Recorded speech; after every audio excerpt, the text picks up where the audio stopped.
있을지어다. 여호와 우리 하나님의 집을 위하여 내가 너를 위하여 복을 구하리로다. 아멘. 기도하고 하나님 말씀 받겠습니다. 하나님 감사합니다. 광복을 주시고 구원을 주시고 해방을 주시고 은혜와 복을 주신 하나님 감사합니다. 말씀 앞에 섭니다. 말씀이 육신이 되어 우리 가운데 오신 예수 그리스도, 그 말씀의 은혜와 능력이 우리의 심령과 골수를 찔러 쪼개고 모든 묶임을 풀고 어둠이 떠나가고 모든 것이 살아나는 생명의 역사가 있게 하옵소서. 감사드리옵고 예수님의 이름으로 기도하옵나이다. 아멘. 사랑하는 성도 여러분, 행복하십시오. 성령 충만하십시오. 시편 120편에서 134편까지 15편의 시편은 하나님이 임재하시고 하나님이 현현하시고 말씀이 선포되고 예배가 드려지는 성전에 올라가는 노래입니다. 하나님께로, 그리고 예루살렘 성전으로의 한 방향으로의 오랜 순종의 길을 가는 예배자들의 노래입니다. 하늘 도성, 천국을 향하는 순례자들의 노래입니다. 시편 120편의 주제는 회개였습니다. 회개는 세상으로부터 돌이켜서 복의 근원이신 하나님께로, 그리고 샬롬, 평안의 도시인 예루살렘 성전으로의 방향 전환을 말하고 있습니다. 그래서 회개는 결단이고 분리이고 탈출, 엑소더스입니다. 동시에 이제 하나님과의 동행과 은혜와 축복으로의 모험, 어드벤처가 시작되는 것입니다. 시편 121편의 주제는 믿음이었습니다. 우리의 진정한 도움은 천지를 창조하신 야훼 하나님, 여호와 하나님께 있으며 이제 하나님의 구원으로의 신실하신 지켜주심과 보호하심을 믿으라고 말씀하고 있습니다. 너의 발이 실족하지 않도록 지켜주실 것이다. 늘 깨어서 항상 졸지도 아니하시고 주무시지도 아니하시고 지켜주실 것이다. 내 오른편에서 그늘이 되어주셔서 너의 보호자가 되어주셔서 낮에 해가 상하지 않도록 밤에 달이 해치지 않도록 보호해 주실 것이다. 모든 환난을 면하게 하실 것이고 영혼을 지켜주실 것이며 지금부터 영원까지 너의 출입을 지켜주실 것이다. 이 하나님을 믿으라, 신뢰하라 말씀해 주고 있습니다. 며칠 전 국민일보 미션 라이프 섹션을 보는 중에 이 코로나19로 인해 사라져가는 4가지 신앙이라는 제목의 글이 있었습니다. 필자는 공개해야 할, 사라져서 없어지는 4가지 신앙, 사무고 있었습니다. 신앙생활에 있어 중요한 4가지 본질이 없는 신앙이 무엇인지 말씀해 주고 있는데요. 첫째는 신앙을 조심하라는 거죠. 신령과 진정으로 드려지지 않는 예배 조심해라. 내 몸을 거룩한 산제물로 드려야 하는데 산제물이 없는 예배 조심해라. 코로나 사태가 장기화됨으로써 예배 형태가 대면 예배, 비대면 예배, 온라인 예배, 그래서 우리가 시청하는 예배로 주의를 성소하고 예배를 드렸다고 자신을 속이지 말라고 말합니다. 하나님이 우리에게 원하시는 예배는 시청해서 보는 예배가 아니라 우리 자신을 거룩한 산제물로 신령과 진정으로 드리는 예배가 되어야 한다라고 말하고 있습니다. 두 번째는요, 목자 없는 신앙을 조심하라는 거죠. 양들을 쉴만한 물과 푸른 초장으로 인도하고 모든 위험 속에서 지켜줄 목자의 음성을 듣지도 않고 따르지도 않는 양들이 생겨나고 있고요. 그리하여 목자의 사랑의 돌봄과 관심 밖에서 방임되고 방목되는 양들이 많아지고 있다는 것이죠. 따라서 목자는 소떼의 마음을 두고 양떼의 형편을 부지런히 살펴야 할 것이고, 또한 양들은 이단, 사이비와 같은 잘못된 목자의 음성을 듣고 따르고 쫓지 않도록 스스로 경계해야 한다라고 하는 거죠. 세 번째는 십자가 없는, 복음 없는 신앙입니다.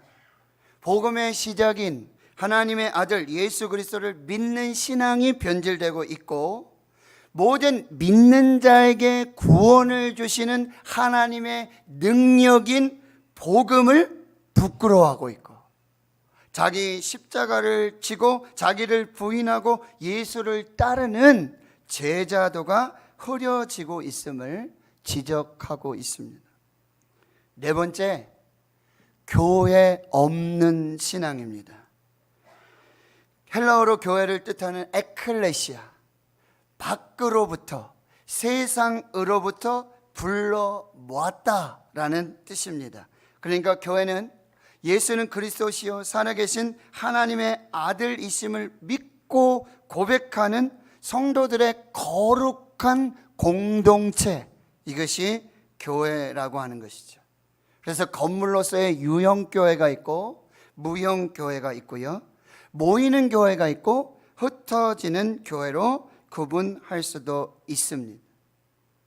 요즘요, 혼족들이 많죠. 혼자 여행을 하고 혼자 밥을 먹고 혼자 사는 것이 더 편한 개인주의 사회를 살아가고 있는 현대인들에게 이 교회라는 공동체라고 하는 것, 함께 모이라는 것, 이것이 좀 불편할 수 있다라는 사실이에요. 그런데 실제 미국에서는 지금 소속 없는 신앙, believing without belonging, 어디에 소속되지 않는 그런 믿음을 가진 사람들이 생겨나고 있고요. 그들은 결국 교회 없는 크리스찬, unchurched 크리스찬, 교회를 정해놓고 교회에 출석하지 않는, 그런데 나는 믿는 사람이다. 한국은 그런 용어를 뭐라 그러죠? 가나안 성도라 그러는 거예요. 안 나가 성도들.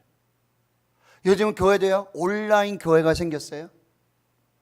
교인이요, 온라인 성도가 생겨나고 있다라는 사실이에요.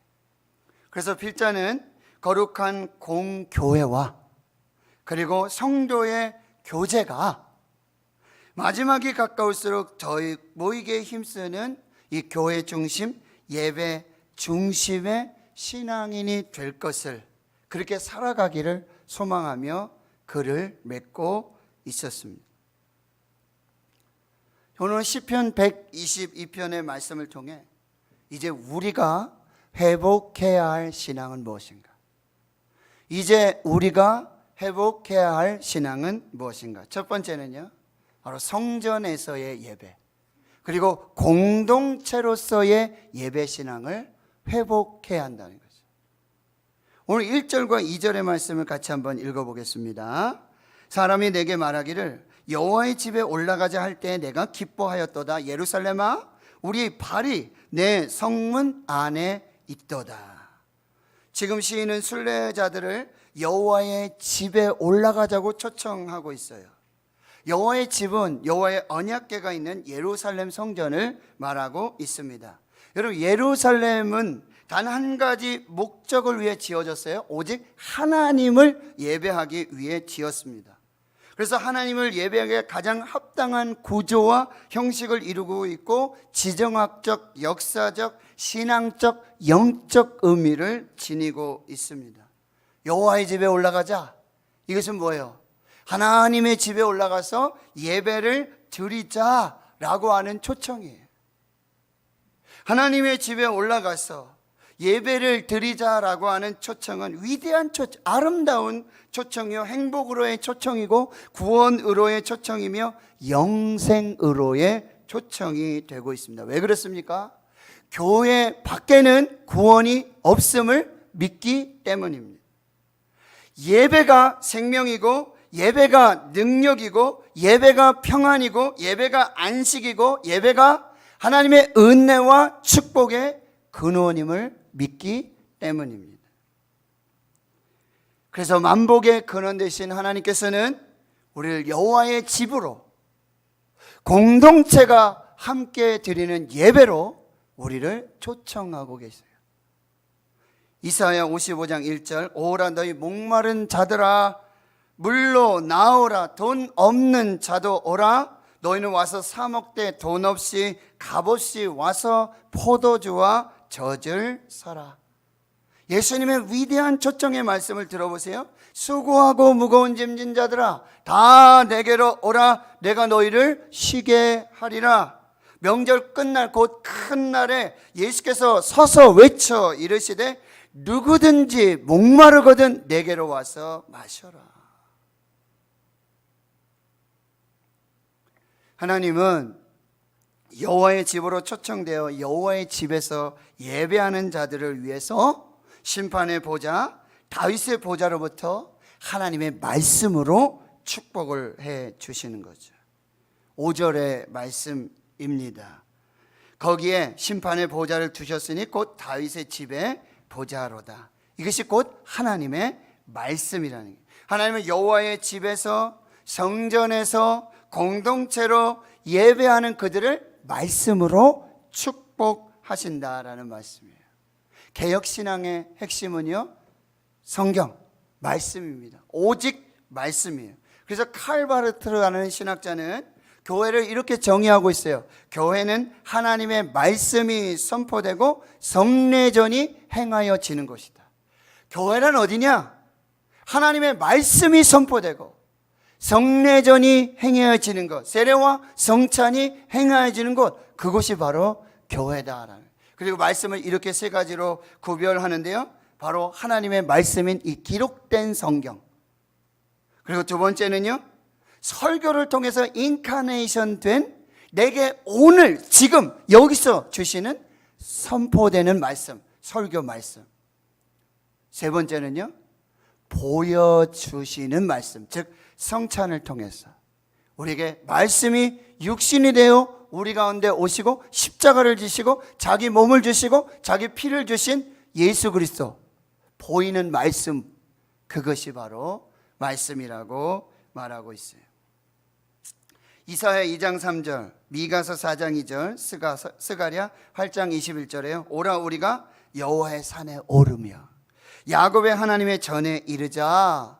그가 그의 길을 우리에게 가르쳐 주실 것이라. 우리가 그의 길로 행하리라 하리니 이는 율법이 시온에서부터 나올 것이요 여호와의 말씀이 예루살렘에서부터 나올 것이라. 여호와의 집, 공동체로 드리는 그 예배 현장 가운데서 하나님의 은혜 보좌 앞에서 하나님의 말씀이 선포되는 곳, 그곳이 교회라고 하는 것이죠. 하나님의 말씀은 살아있는 줄 믿습니다. 하나님의 말씀엔 생명이 있는 줄 믿습니다. 하나님의 말씀엔 능력이 있는 줄 믿습니다. 하나님의 말씀으로 치료하시는 줄 믿습니다. 히브리서 4장 12절, 하나님의 말씀은 살아있고 활력이 있어 좌우의 날선 어떤 것보다도 예리하여 혼과 영과 및 관절과 골수를 찔러 쪼개기까지 하며 또 마음의 생각과 뜻을 판단하신다라고 말해요. 예수님 말씀하시는 거예요. 사람이 떡으로만 사는 것이 아니라 하나님의 입으로부터 나오는 모든 말씀으로 살 것이니라. 하나님 성도 여러분, 이제 여러분 베델의 예배를 회복하십시오. 일어나 베델로 올라가십시오. 창세기 말씀에 보면 형 에서의 낯을 피해서 하란, 밧단 아람으로 도망을 쳤던 야곱, 20년이 지나죠. 다시 하나님께로 돌아오는 그 여정이 창세기 35장에 기록되어 있는데, 하나님이 그때 야곱에게 나타나서 이렇게 말씀하세요. 일어나라, 쿰, 달리다 쿰 이렇게 하잖아요. 쿰, 일어나라. 그리고 베델로 올라가서 거기 거주하며 내가 내 형 에사의 낯을 피하여 도망하던 때에 내게 나타났던 하나님께 제단을 쌓으라. 20년 전이었죠. 야곱이 보따리집 하나 짓고 그리고 길을 가는데 밤이 됐어요. 들에서 광야에서 잠을 잘 수밖에 없어요. 그래가지고 돌을 베게 하고 잠을 자는데 환상이 보이는 거예요. 하늘이 열리고 하늘로부터 사닥다리가 내려와요. 천사들이 오르락 내리락하고 그 하늘 끝에서 하나님이 말씀하세요. 내가 너와 함께 있어 너를 지키고 내가 이 땅에 돌아오기까지 너를 떠나지 아니할 것이다. 아, 하나님이 여기 계셨군요. 여기가 하나님의 집이군요. 하늘의 문이군요. 그곳의 이름을 베델이라 정하고 거기 돌베개 했던 돌을 세워서 기둥을 세워서 하나님, 내가 하나님의 말씀대로 축복대로 이 땅으로 돌아오게 된다면 이 돌기둥이 성전이 될 것이고 내가 11조를 하나님께 드릴 것이고 내가 하나님의 말씀대로 살겠습니다. 20년이 지났어요. 하나님이 다시 야곱에게 나타나서 쿰 일어나라 베델로 올라가라. 거기서 제단을 쌓아라. 야곱이 이에 자기 집안 사람과 자기와 함께한 모든 사람들에게, 오늘도 우리 성도님들의 가족을 함께 이렇게 예배하는 가정이 있는데 너무 감사해요. 축복합니다. 너희 이방 신상 버리고 자신 정결하게 하고 의복을 바꿔 입어라. 우리가 일어나 베델로 올라가자. 우리가 일어나 베델로 올라가자. 내 환난 날에 내게 응답하시고 내가 가는 길에서 나와 함께 하신 하나님께 내가 거기서 제단을 쌓으려 하노라. 야곱과 그와 함께한 모든 사람이 가나안 땅 루스 곧 베델에 이르고 그가 거기서 제단을 쌓고 거기에 나타나신 하나님의 이름을 부르며 엘 베델, 베델의 하나님이라고 명명하고 있는 것입니다. 쿰 일어나라 베델로 올라가서 여러분 여호와의 집에 올라가서 성전에서 여러분의 그 첫신앙, 그 첫사랑의 고백이 있는 하나님 만나시고 하나님 말씀 주셨고 하나님 축복하신 그 영적 베델로 올라가시기를 축원합니다. 모든 가족이 올라가시길 축원합니다. 함께 올라가시길 축원합니다. 히브리서 기자를 통해 우리에게 말씀하시죠. 모이기를 폐하는 어떤 사람들의 습관과 같이 하지 말고, 자꾸 코로나 되니까 모이지 말라 그래요. 모이지 말아라. 예배 드리지 말아라. 찬송도 하지 말아라. 기도도 하지 말아라. 교제도 하지 말아라. 식사도 하지 말아라. 하지 말아라. 벌써 습관이 되고 있죠. 무섭습니다. 오후 예배 이제는 벌써 모이기를 폐하는 어떤 자들의 습관과 같이 하지 말고 오직 권하여 그날이 가까울 봄을 볼수록 더 그리하자. 뭐죠? 더 모이기에 힘써라. 여러분, 교회 없는 신앙, 예배 없는 신앙, 이것은 하나님 없는 신앙이고 그것은 하나님을 떠난 신앙임을 여러분이 꼭 기억하시기를 바랍니다. 두 번째로 감사와 찬양의 신앙을 회복해야 합니다. 오늘 4절에 보면 이렇게 말씀하고 있어요. 지파들 곧 여호와의 지파들이 여호와의 이름에 감사하려고 이스라엘의 전례대로 그리로 올라가는도다. 여기서 여호와의 이름에 감사하려고, 이게 예배의 목적이에요. 예배 목적. 그런데 이 감사는 여러분 찬양입니다. 감사와 찬양이 똑같은 의미예요. 그런데 여기서 감사하려고 라는 표현이 되어 있지만 원래 원어의 그 의미는 뭐냐면 명령입니다. 감사하라, 찬양하라, 예배를 드려라, 이렇게 말씀하고 있어요. 하나님이 택하시고 구원하신 여호와의 지파들, 이스라엘 모든 지파들이 이스라엘의 전례대로, 이 전례는 뭐예요? 율법대로, 말씀대로 어떻게 기록하고 있습니까? 1년 3번 20세 이상, 20세 이상의 성인 남자들은 1년에 3번 여호와의 전에 올라가서 언제요? 6월절에. 이 6월절은 뭐예요? 오늘 광복절이죠. 광복, 구원, 생명의 은혜를 주신 그 하나님을 기억하고 감사하고 찬양하라. 오순절이 뭐예요? 오순절의 성령 강림, 시내산에서 율법을 주신 날입니다. 첫 열매를 하나님께 드리는 신앙 고백의 날이에요. 초막절은요, 1년 농사를 다 짓고 광야 40년 동안 만나와 메추라기로 일용할 양식 주시고 반석에서 물을 주시고 구름기둥 불기둥 앞에서 인도하시고 뒤에서 함께 하시고 보호해 주시고 지켜주셨음을, 옷이 헤어지지 않았고 발에 신발이 헤어지지 않았던 그 은혜의 역사, 일용할 양식을 주시고 광야와 같은 삶의 여정 속에서 하나님 함께 해주시고 지켜주신 은혜를 감사하고 찬양하라고 말씀하고 있어요. 그래서 여러분 잘 아시는 어거스틴은 이렇게 말하고 있어요. 그리스도인이라면 머리끝에서 발끝까지 할렐루야이어야 한다. 할렐루야 뭐죠? 여호와를 찬양하라. 이것은 감사요 찬양이 되고요. 여러분 저희 모교 장로신학대학교 총장, 전 총장을 지내신 우리 장영일 총장님은요, 그의 모든 설교와 논문과 글의 맨 처음에는 무조건 할렐루야, 할렐루야로 시작하는데 거기에 자신의 신앙 고백이 있다라는 말씀이에요. 이렇게 말하고 있어요. 하나님을 찬양하고 하나님께 감사하는 것이 하나님이 나를 창조하신 목적이고 내가 하나님께 드려야 할 가장 최우선이기에 하나님께 양보하는 것이다. 할렐루야, 여호와를 찬양하라. 이것이 신앙의 고백이었다라고 하는 것입니다. 성경은 이렇게 말해요. 시편 100편 4절에 감사로 그의 문에 들어가며 찬송함으로 그의 궁정에 들어가서 그에게 감사하며 그 이름을 송축할지어다. 여러분, 감사로 성전의 문을 열고 예배 자리에 나오고 찬송함으로 그의 궁정, 안뜰, 하나님의 은혜 보좌, 말씀이 선포되는 그 은혜 보좌 앞에 찬양함으로 나아가라 말씀하고 있어요. 여러분, 성전의 문에 들어올 때 감사로 성전의 문을 열고 찬송함으로 은혜 보좌 앞에 나가서 하나님이 주시는 말씀을 받으라고 말씀하세요. 범사에 감사하라, 하나님의 명령입니다.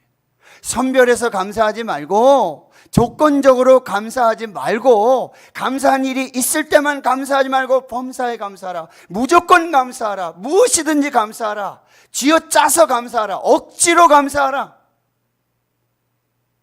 여러분, 근데 이 감사가 옥문을 엽니다. 이 감사가 묶임을 풀어요. 이 감사가 담을 뛰어넘습니다. 사도행전 16장에 바울과 실라가 빌립보에서 전도를 하는데 실컷 두들겨 맞고 옥에 갇혀요. 감옥에 갇히죠. 한밤중입니다. 한밤중입니다. 그러나 바울과 실라가 기도하고 하나님을 찬송하며, 기도하며 하나님을 찬송하고 하나님께 감사할 때 죄수들도 듣는 역사들이 나타나는데 갑자기 큰 지진이 나요. 갑자기 큰 지진이 나고 옥터가 움직이고 문이 열리고 모든 사람들의 메인 것 착고가 다 풀려요. 바울과 실라만 여러분 풀려났다면, 바울과 신라의 옥문만 열렸다면, 바울과 신라의 착교가 풀리고 그 묶임이 풀어졌다면, 아니에요. 모든 찬송, 모든 기도를 다 들었어요. 그런데요, 어떤 역사예요? 그 감옥의 모든 죄수들이 다 풀려요. 할렐루야. 감사하면요, 영적 어둠이 떠나가는 게, 그게 한밤중이에요. 감사하고 찬송할 때 영적 어둠이 떠나가고, 감사하고 찬송할 때 하늘이 열리고, 감사할 때 찬송할 때 감옥의 문이 열리고, 아멘 할 때까지 묶임이 풀어지고 질병이 고침을 받고 문제가 해결되고, 이것이 감사의 찬송의 능력이 된다는 거예요. 하나님 말씀하시잖아요. 예수님 말씀하세요. 마태복음 18장에 너희가 한 땅에서 매이면 하늘에서도 매일 것이고, 땅에서 풀리면 하늘에서도 풀릴 것이라. 할렐루야. 여러분, 감사와 찬양으로 여러분 묶임을 푸시길 축원합니다. 문제를 푸시길 축원합니다. 질병을 푸시길 축원합니다. 담을 뛰어넘으시길 축원합니다. 우리가 감사와 찬송으로 이 땅에서 우리의 묶인 것, 막힌 것, 연약한 것을 풀을 때 하늘에서 풀리는 역사가 나타나게 되는 줄 믿습니다. 박순애 전사님 아시죠? 그가 이렇게 간증합니다. 기도는 길어도 응답은 순간이다. 기도는 길어도 응답은 순간이다. 고난은 길어도 기적은 순간이다. 기도와 기적은 함께 간다는 거예요. 기도하면 기적이 함께 나타나는 줄 믿습니다. 어떤 기도예요? 감사 기도, 찬양 기도. 거기에 기적의 역사가 나타나는 줄 믿습니다. 세 번째로 우리가 회복해야 될 것은 바로 하나님의 집 예루살렘, 즉 평화의 도시의 이 평안, 샬롬과 형통, 샬바를 위해서 우리가 기도하고 하늘 가족을 위해서 함께 중보해야 된다고. 그게 이제 6절에서부터 8절까지의 말씀인데, 여러분 보세요. 예루살렘을 위하여 구하라, 기도하라. 명령입니다. Pray, 기도하라. 어디를 위해서? 예루살렘을 위해서 기도하라. 예루살렘을 사랑하는 자는 예루살렘을 위해 기도할 것이고, 예루살렘에 임한 샬롬, 평강이 그들의 삶 속에서 뭐예요? 형통으로, 성공으로, 번성으로 나타나게 될 것이다. 약속을 주시는 거예요. 그 성 안에는 뭐가 있죠? 평안이 있고 내 공중에는 형통함이 있을지어다. 이 성이 월이에요. 벽이 있고, 그 다음에 이 궁중은 요새라는 뜻인데 왜 벽을 세우고 왜 요새같이 했을까요? 그 성을, 그 평안을 빼앗으려고 진입하는 이 우는 사자와 같은 이 마귀들의 역사가 있다는 거예요. 그러니까 뭐야? 그 성을 지켜야 돼요. 벽을 썩어야 되고 요새처럼 지켜야 돼요. 그런데 그 벽이 되고 보호막이 되고 요새가 되어지는 게 뭐라고요? 기도라네. 기도로 이 평강을 지켜야 돼요. 기도로 이 교회의 보호막이, 영적 보호막이 씌워져야 한다라는 말씀입니다. 그래서 교회가 만민이 기도하는 집이 되고, 여러분 반드시 기도해야 될 것은 예루살렘, 이 성전을 위해서, 교회를 위해서 여러분이 기도하셔야 돼요. 교회의 평안을 위해서 기도하셔야 돼요. 그 평안이 여러분의 삶의 형통음으로 나타나는 거예요. 이것이 오늘 말씀의 비결이 되어지는 거예요. 제가 잘 아는 서울에 10여 년 전에 부임하셔서 목회를 하시는 목사님 계세요. 교회가 많이 어려웠어요. 환란이 있고 다툼이 있고 시험이 있던 교회예요. 근데 목사님 가셔서 또 말씀으로 기도로 이렇게 목회를 잘 하시면서 장로님과 협력, 교회가 평안해지고 안정을 이루게 되어지죠. 그런데 교회에 이렇게 권사님들하고 이렇게 말씀을 하시는데 그 권사님들의 한결같은 이야기가 바로 이 얘기였어요. 뭐예요? 목사님, 저희 교회가 목사님 오시기 전에 지하에 아주 오래된 지하 기도실이 있었습니다. 거기는 항상 기도하는 사람들이 있었고, 그런데 교회를 리모델링하면서 그 지하 기도실을 없애고 카페로, 또 많은 사람들이 함께 할 수 있는 문화 공간으로 리모델링 했다는 거예요. 근데 권사님들이 하시는 얘기가 그거예요. 그 교회 낡았지만 지하 기도실을 없애고, 그때부터 기도의 열기가 씌워지고 기도하는 사람이 줄어들고, 그러면서 위기가 왔고 다툼이 있었고 시험이 있었던 것 같아요. 목사님, 그 이야기를 듣고 목사님이 당장 당회를 소집하고 다시 그것을 아주 기도할 수 있는 그 기도실로 다시 리모델링하고, 또 다른 곳에 카페와 이 문화 공간을 함께 마련해서 교회가 다시 기도하는 교회로. 교회를 누가 지킵니까? 앞에서 말 잘하고 말 많이 하는 사람이 교회 지키는 거 아니에요?